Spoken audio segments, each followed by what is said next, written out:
دلم از بحر جنت در خروش است، دلم از بحر جنت در خروش است. نمیدانم که جنت چند فروش است.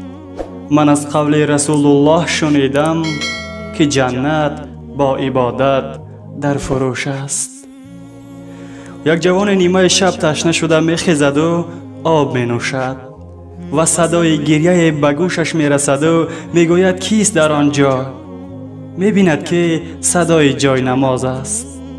جای نماز میگوید تو که تشنه شده برخیستی و آب نوشیدی و تشنگیت را شکستی.